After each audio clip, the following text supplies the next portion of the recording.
And welcome everybody and happy Easter. Welcome to the Daily Space Weather. I'm your host Dan, aka smAsho. It's the Daily Space Weather.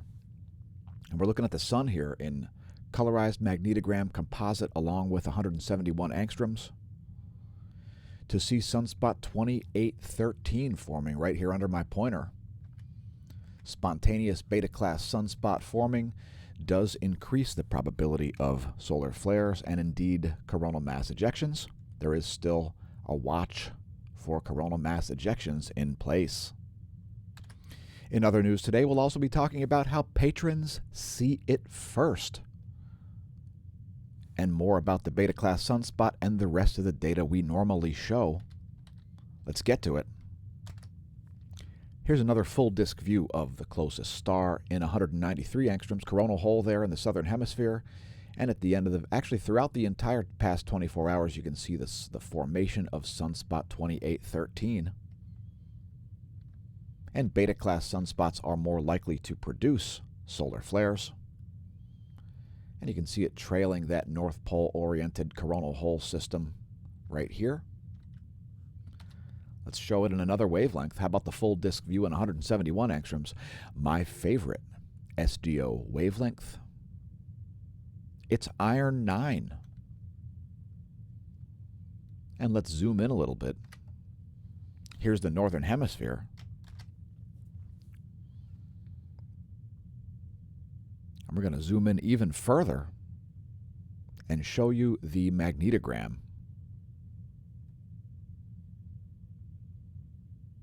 of sunspot 2813. There it is, the entire northern hemisphere. The only spot of significant magnetic organization is that sunspot 2813.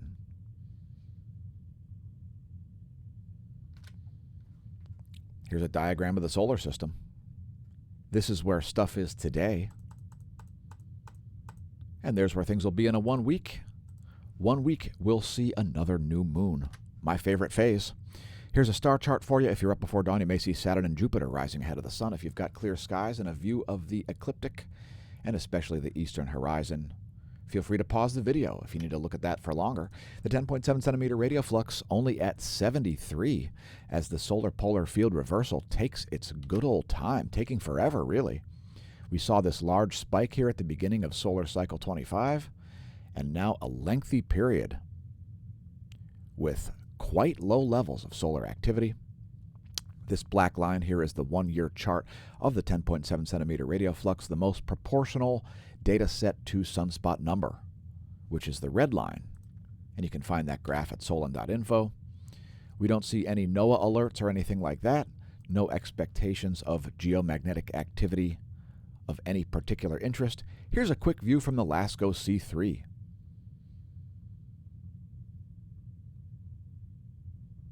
And it's also showing Venus there. Again, the possibility for coronal mass ejections is still here, and it goes up a little bit along with the possibility of solar flares as a result of that sunspot 2813. Next, we're going to talk volcanoes. And Fjall is still erupting. You can see lava cascading out of the cinder cone here as it slowly but surely is filling up the crater valley. And are we watching Fjall become a shield volcano before our very eyes? Leave us a comment and let us know what you think. The rest of the volcanoes erupting today include Karimsky on the Kamchatka Peninsula, now back on the list, although volcanic ash not identifiable in satellite imagery. Sinabung in Indonesia, also back on the list now, exploding, producing an 18,000-foot ash plume. Tokono exploding as well, 8,000-foot ash plume there. Popocatépetl exploding, 24,000-foot ash plume above the central Mexican volcano. In Guatemala, we see Pacaya and Fuego both exploding. Flight levels 10,000 feet and 14,000 feet. Flight level 100 and 140 above Pacaya and Fuego, respectively. Revenador in Ecuador also exploding, 15,000-foot ash plume there. And intermittent emissions from Sabancaya in Peru are a reminder to not pole vault the caldera. Largest earthquake of the past 24 was a 5.9 in the Bande Sea, and it was at depth 328.7 kilometers, the estimated depth of that quake. There's the location of that. Kind of right in the middle of the Band A Sea there. And let's go up the list. There was also a 5.4 in Namibia, which is a weird place for a quake. Deep quake strikes Japan at a 4.5 magnitude, at over 260 kilometers estimated depth there. Also, we see a 5.6 in the mid-Indian Ridge. There's a location of that one. So nothing of a 6 magnitude or higher. At least one deep quake in western South America, a 4.4 at Chile at 108 kilometers depth. Tajikistan saw a deep quake as well. Continuing on. 2, look at solar flaring over the past 3 days. No major solar flares here. Not even a B-class flare on the list, as reported by the GOES-16. The sun-facing portion of its instrumentation suite includes its X-ray monitor, and there it is. Proton flux doesn't include any spikes. We haven't seen any coronal mass ejections, and so no surprises there to our viewers. The GOES magnetometer, there was a heliospheric current sheet polarity crossing someplace in this portion of the graph.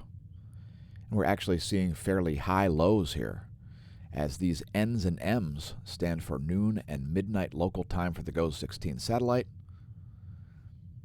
This is when it's facing the sun, and this is when it's on the opposite side of the Earth from the sun. So we actually see a fairly high reading here around midnight. 84.2 nanotesla there. As the Earth is now back in a South Pole-oriented current sheet. So now we're showing you the current sheet. Keep in mind the data is 1 hour and 43 minutes old and can change with pretty much no warning. If there is warning, it's probably coming from our channel.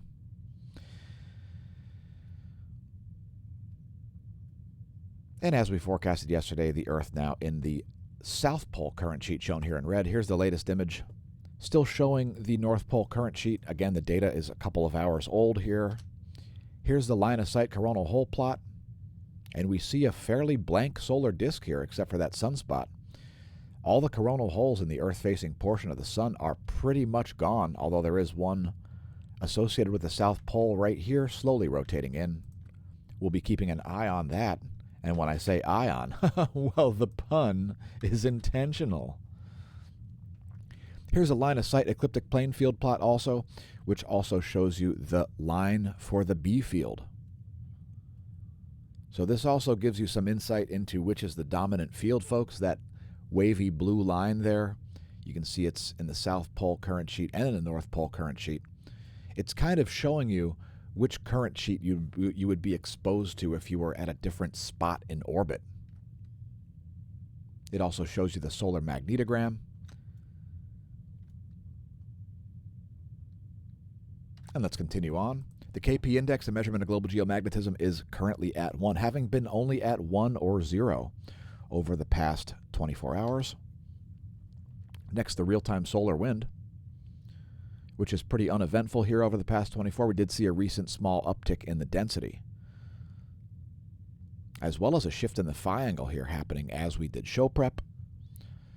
Although pretty unexciting real-time solar wind here. Solar wind density 5.87 protons per cubic centimeter. Solar wind speed 319 kilometers per second. Solar minimum conditions. Here's a visualization of the geospace. It's our Geospace Magnetosphere movie. It's 4 hours of data, courtesy University of Michigan. It's all based on the space weather modeling framework. If you want to read about the space weather modeling framework, scroll to the bottom of the Geospace Magnetosphere movies page, click on details, and you'll have a link there to the space weather modeling framework explaining the data points used to create these models. Main pressure here on the backside of the Earth in the magnetotail region. Next, looking at ground magnetic perturbations, and since we're currently living a geomagnetic excursion where the Earth's North Pole has split into two. There are two North Poles, one over Canada, one over Siberia, and the South Pole has left the Antarctic continent. Thousands of miles from the geographic South Pole is someplace south of Australia in the southern Indian Ocean. There's 4 hours of data. Changes in the Earth's B field, otherwise known as geospace delta B. Now, today's daily space weather video was not streamed live to Twitch, thanks to our followers over on Twitch regardless. Thanks to our YouTube subscribers as well. Don't forget to press like and subscribe if you are a viewer on YouTube.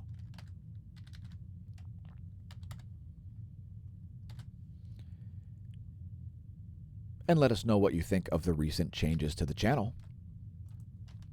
I would also remind you to check out yesterday's video. So yesterday we created a video, folks, entitled, Dear YouTube, we did the math. 8 == capital D, you sucked. Perhaps watch that. That might give you some insight into what's going on with the channel. And a lot of the content will remain the same, and a lot of the content will change. Did you watch yesterday's 400 subscriber special on BitChute? We produced yesterday's 400 subscriber special on BitChute, bitchute.com/smashamash. Thanks to our subscribers over there. And again, please don't forget to leave us a comment over on BitChute. Let us know that you're not a bot. We greatly appreciate your watching as well. And let's do a cosmology segment. First thing we're going to do is invite our viewers to follow us on Twitter. Yes, twitter.com/smashamash. Thanks to our followers over on Twitter. Have you seen the video for Shut Up Fauci yet? Yeah, well, here's a clip. And that's the reason why you see people either double masking, but it's not providing the perfect. So go check that out. It's pinned.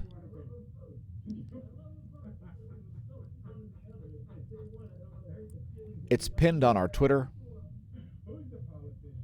It's pinned to the top of our Twitter, so go check it out if you haven't. Shut Up Fauci. Fauci, shut up. Today's random number is 525. We've picked a random number between 1 and 1031. 525 coincides with an object here at the Neil Gorell Swift-Bat X-ray Observatory. Again, 525 is H1538-522, a high-mass X-ray binary / massive radio source believed to be a, quote, neutron star, end quote. Here are the X-ray transient output of H1538-522, the high-mass X-ray binary / massive radio source believed to be a neutron star. And let's take a look at this one on Simbad as well as on Aladdin Light. We'll look at a few wavelengths here. And there it is on Aladdin Light, on Simbad rather. Next, Aladdin Light. Let's take a look at it on the 2-mass, which is infrared light. And it looks actually quite blue here. How about pan stars? And it doesn't appear to be on pan stars. How about in blue light? There it is in the blue light spectrum. And we'll see if it shows up on the XMM. There it is on the Multi-Mirror project. And here it is on Chandra. The Chandra X-ray telescope there. You're looking at the X-ray outbursts of the area. And that one is a little bit oblong in shape. And let's go back to the original view here.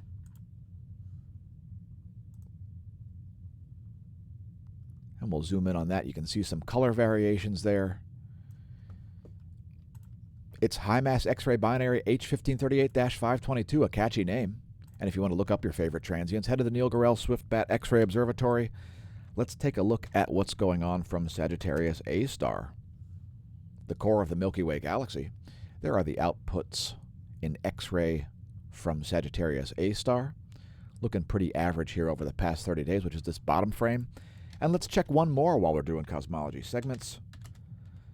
Cygnus X3. Now, it's important enough to have created an entire topic thread on smashamash.com/forum in the cosmology forum about this particular object.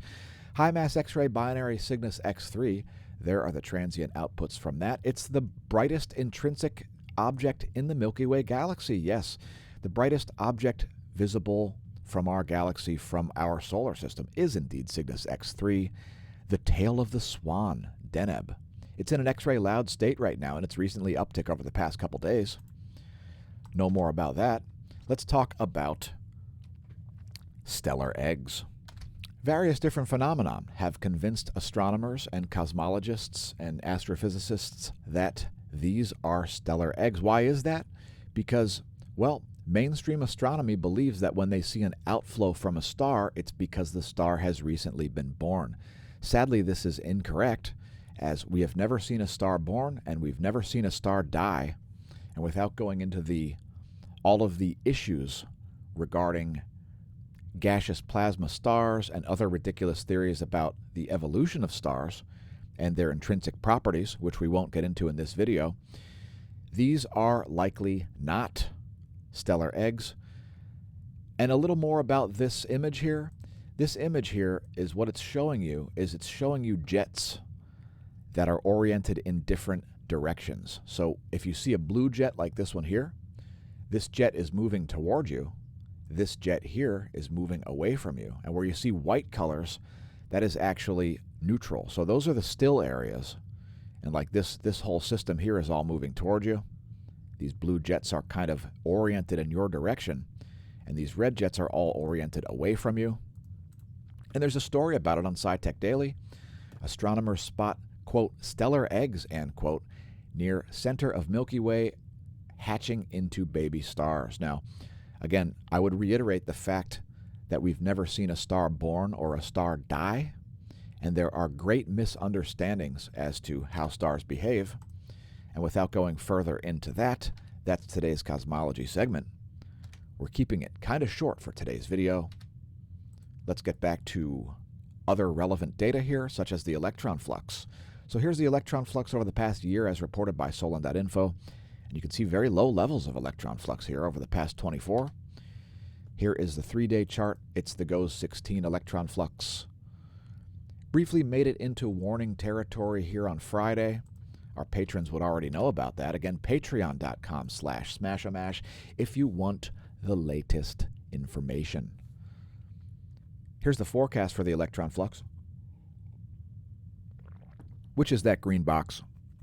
NOAA forecasting a similarly low level of electron flux here tomorrow. That green box, the yellow diamond, is the observation. Here's a diagram of Van Allen belts.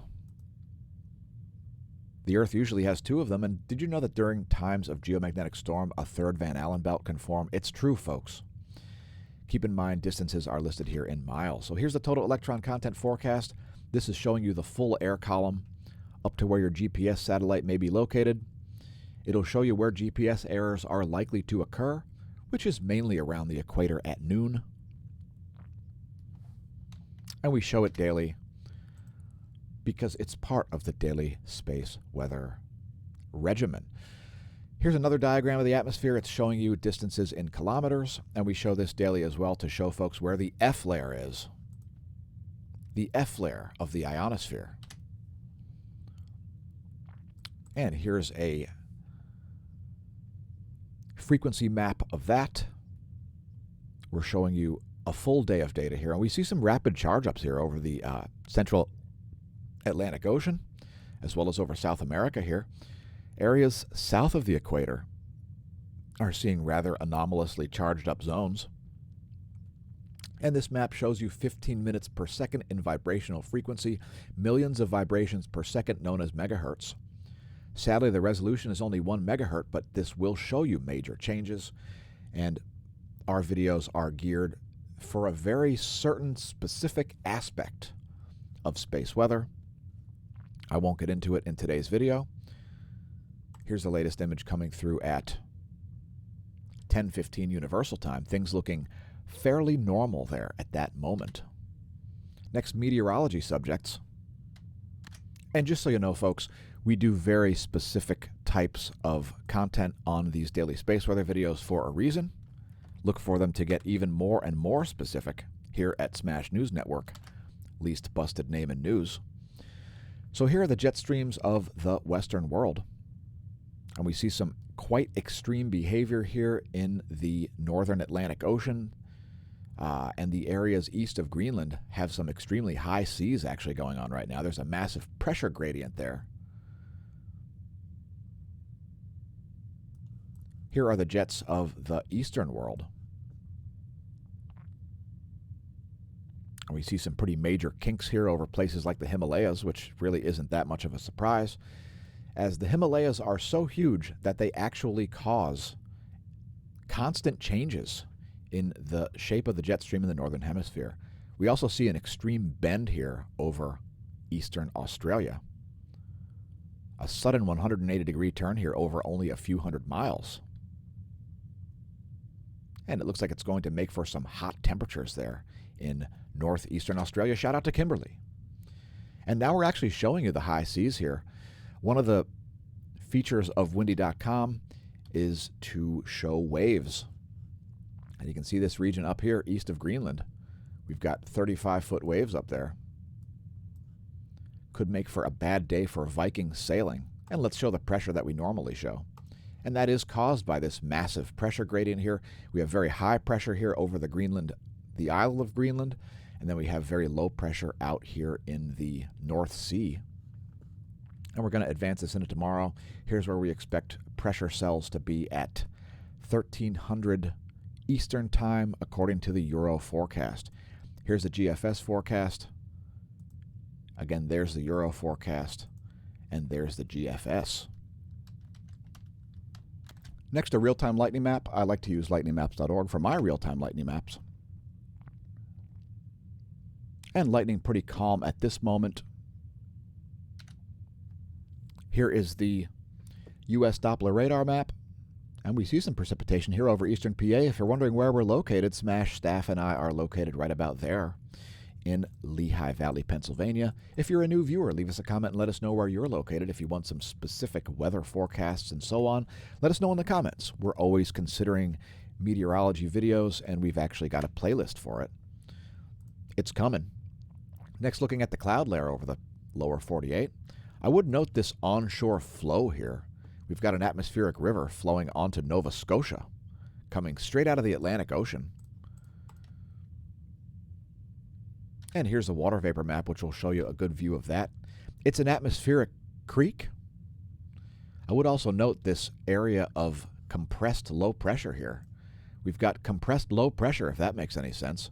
It's all surrounded by this dry mass of air, which is holding it in place and causing it to stagnate, as that moist air will not move until that dry air surrounding it does so. So great view of that, and you should see some funky weather and cloud formations and so on there in central Texas as a result of that. Next, we're going to show you some bonus features here. The most up-to-date solar imagery. This one is only 1 minute and 5 seconds old from El Teide, Spain, the ground-based solar observatory here, part of the National Sunspot Observatory. This is looking at the helium alpha spectra, 6,562.8 angstroms. And you will see Sunspot 2813 forming here as a bright spot. I would also remind our viewers that we've got some filaments down here, especially around the southern solar polar region. And there is still a significant possibility for solar flares to erupt and the likelihood of coronal mass ejections as well. So I would also invite all of our viewers to check out smashamash.com, our own homepage. You can find all kinds of links there, as well as links to our forum and our merch shop. Today's featured merch is from the Red Bubble Shop, our Do Not Pole Vault the Caldera socks. Yes, the brightly colored themed socks here. Do not pole vault the caldera. It's a public service message from smashamash.com, smashamash.org. Do not pole vault the caldera. Tell your friends and foes about the channel. Maybe do it through some merch. I would also invite you to check out our forum, smashamash.com/forum. There's a large section on coronavirus, as well as videos about that on YouTube, youtube.com/smashamash/playlists. There's also a slam poetry contest going on throughout the month of April. You can find links to that as well at smashamash.com/forum. Thanks, Atmanhotep, for submitting a slam poem. Thanks to our patrons, the true source of funding for the content. If you want to see these videos in a timely fashion, consider becoming a patron at patreon.com/smashamash. Tiers start at $3 per month. Thanks again to our patrons. Thanks to Smash Team for viewing the videos, commenting, sharing, etc. Here come some more bonus features in the form of the solar intensity gram and the colorized magnetogram. Here's Sunspot 2813. This is what it looked like when we did show prep. Now we're going to press refresh and show you even more current imagery. So here is 2813 in colorized magnetogram, and it looks like the trailing umbra actually has weakened here. So this could turn back into an alpha class sunspot quite suddenly. Here are some close-ups in full animated glory. It's 131 angstroms. And like the 94 angstroms wavelength at the SDO, the 131 angstroms wavelength takes 10 images per minute instead of only 2, so 5 times as many images here, giving you the highest temporal resolution of any of the SDO's instruments. We'll also show you the 94 angstroms.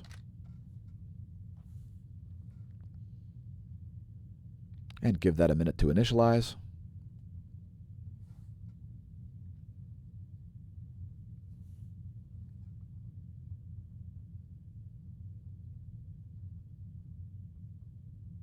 So the likelihood of solar flares has gone down a little bit as the trailing umbra has shrunk, but there is still a significant possibility for solar flares from this sunspot, as well as coronal mass ejections, which, remember, folks, does not require any sort of solar flaring. We see coronal mass ejections all the time, and we've covered it for years on the channel without sunspots and without X-ray flares.